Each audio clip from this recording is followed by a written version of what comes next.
Anda bersama Brother Fai di channel Malam Mistik, sebuah rancangan audio dan video cerita seram dan mistik. Semoga anda semua terhibur.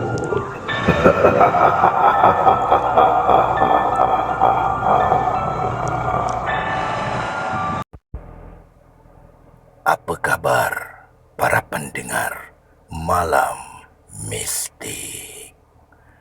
Pada malam ini, Brother Fai akan kongsikan kepada anda kisah yang datangnya daripada karya Panda Panda.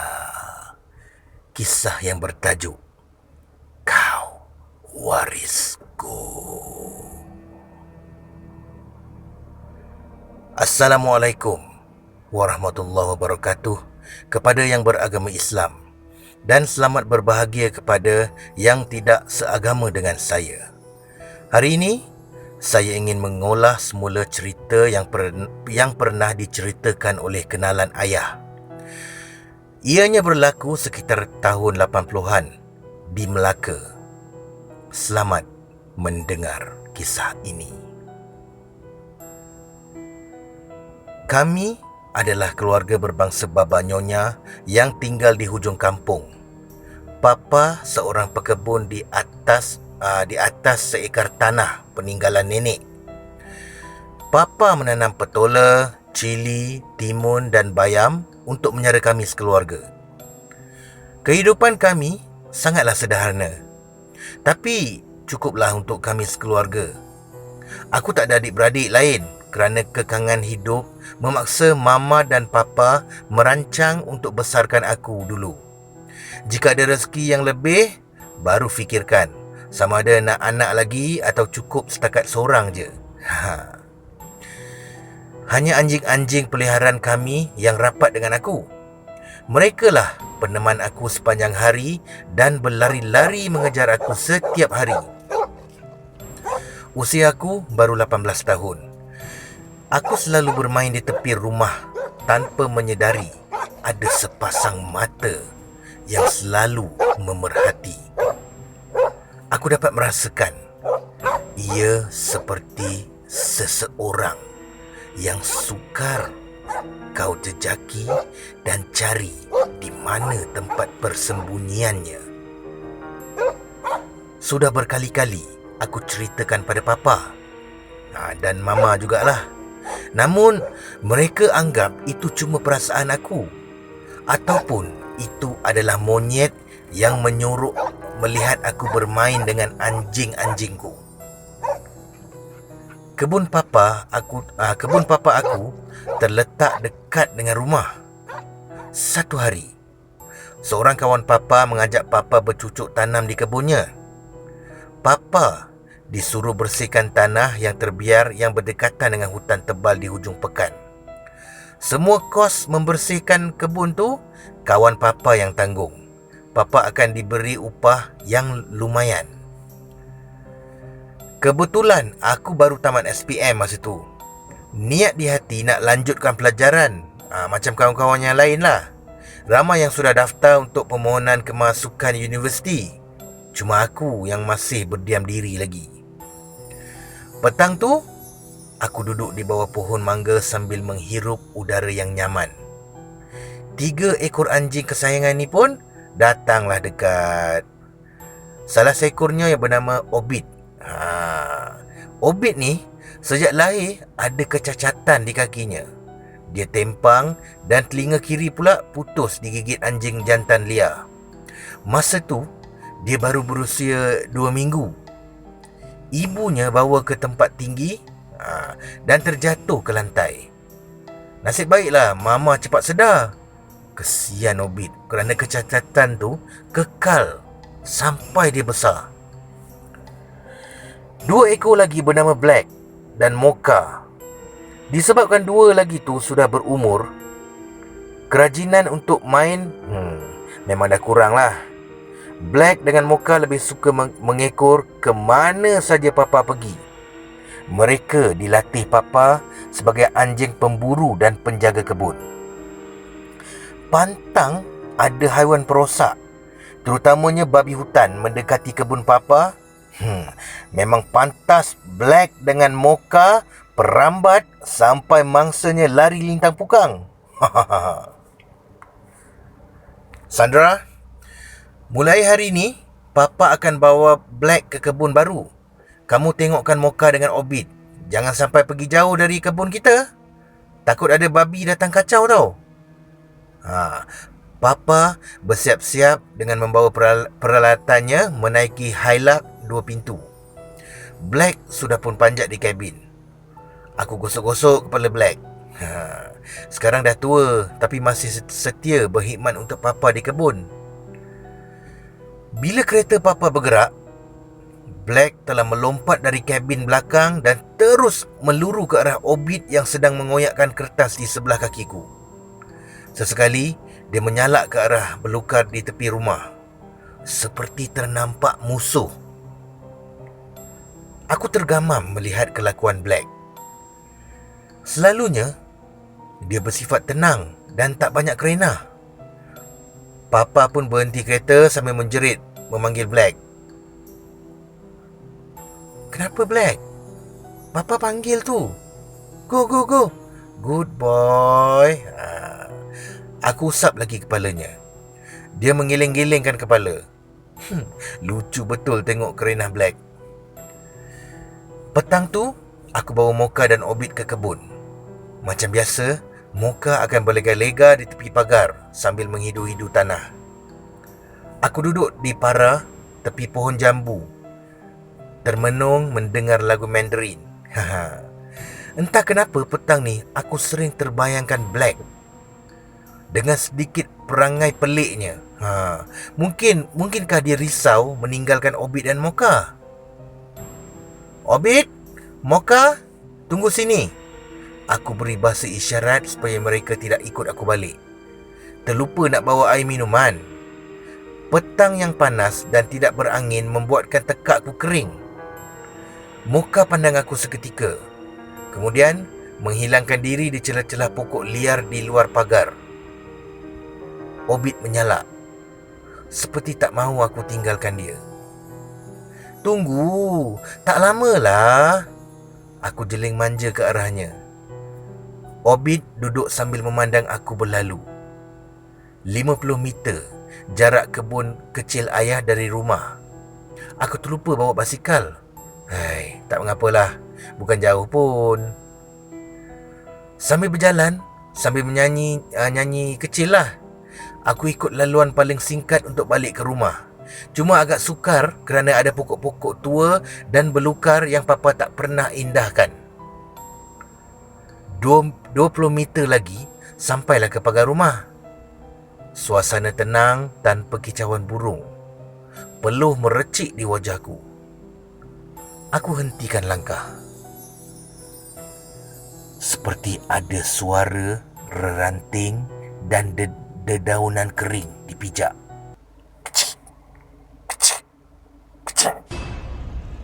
Aku cari dari mana datang suara tu.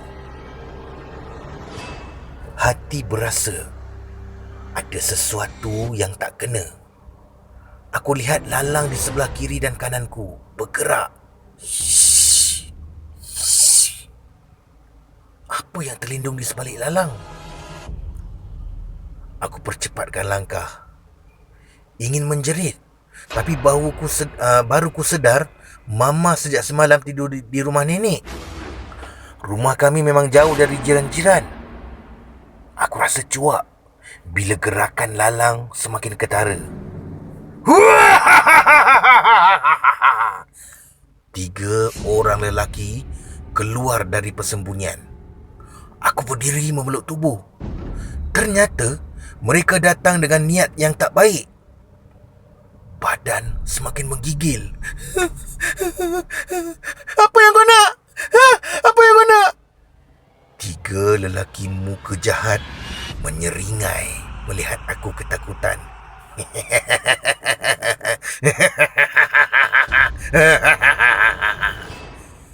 Salah seorang darinya mengeluarkan pisau belati sambil ketawa berdekah-dekah.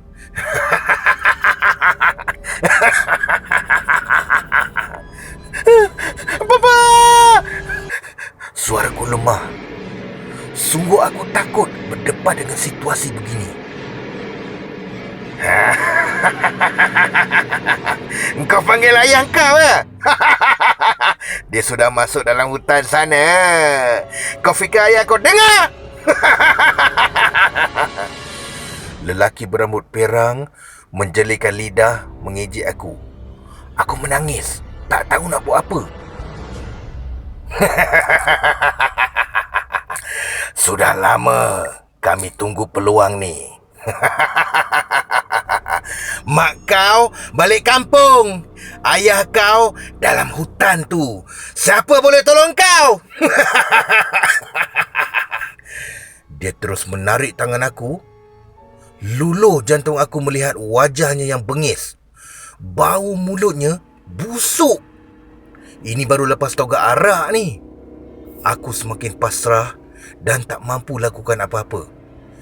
Ketika aku cuba menepis tangannya dari mencengkam rambutku, dia tolak tubuhku ke arah kawannya yang seorang lagi. Air mata ini mengalir deras tanpa mampu melawan 3 lelaki mabuk ni. Sedang aku meronta-ronta minta dilepaskan pegangan tangan jahat mereka, satu suara yang aku kenal tiba-tiba menerjah keluar dari semak. Lelaki berbaju hitam yang memegang aku dari belakang menjerit kuat. Tubuh aku tercampak ke tanah. Obit! Aku memanggil namanya. Obit menggigit telinga lelaki baju hitam. Lelaki berambut perang menjadi berang lalu mencampak kayu ke arah Obit. Kayu tercampak tanpa mengenai tubuh Obit. Gerakannya pantas walaupun usianya jauh lebih muda dari Black dan Mocha. Celaka punya anjing! Aku bunuh kau! Lelaki yang memegang pisau menikam ke bahu Obit. Aku menjerit melihat darah mengalir. Obit cedera. Hancur hati aku bila mendengar Obit mengerang kesakitan. Jangan cederakan dia. Tolonglah. Aku mengesot mendekati Obit. Dia mencium pipiku. Mungkin dia ingin lap air mata yang tak henti mengalir ini. Aku memeluk erat tubuh Obit. Kami menjadi makhluk paling lemah ketika itu. Obit mula menyalak. Satu tikaman hinggap di tengkuk Obit. Darah terpercik ke wajahku. Aku menjerit sekuat hati. Biarlah aku yang ditikam mati pun aku rela. Mereka masih ketawa terbahak-bahak melihat Obit mengerang kesakitan.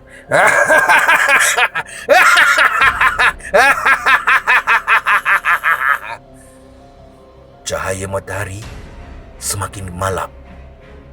Hari hampir gelap. Aku cuma mampu menangis. Suara Obit semakin lemah. Apa harus aku buat? Tubuhku menggigil tanpa melepaskan pelukanku. Tiba-tiba, pohon tua bergoncang.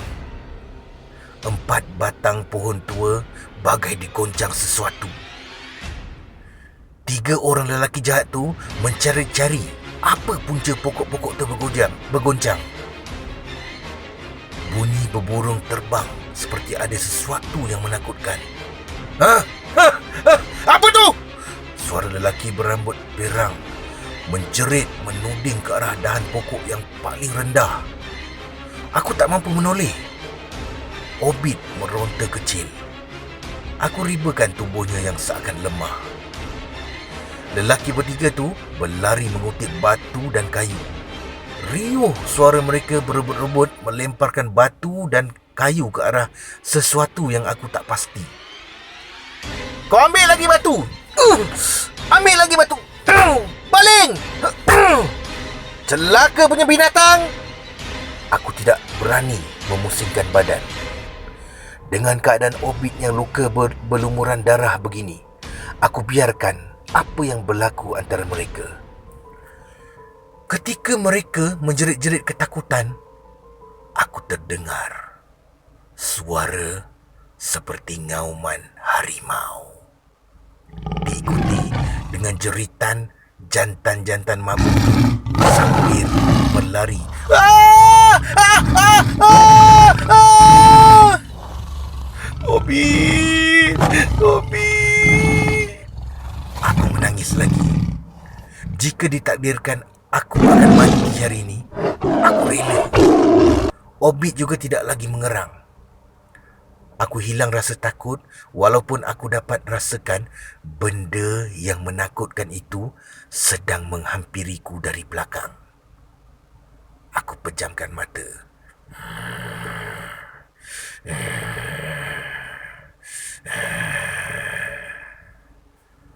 Suara serak menerjah ke telingaku. Dia berada di sebelah kananku. Aku bukakan mata ni perlahan-lahan, menoleh dengan tergetar-getar. Seekor harimau putih berbelang kelabu sedang menatap kedua mataku.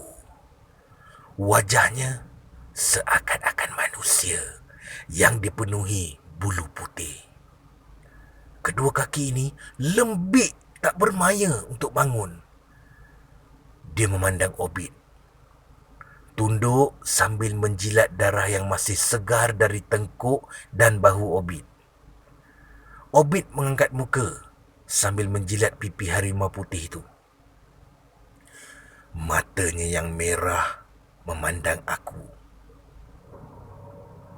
Lama dia memandang aku.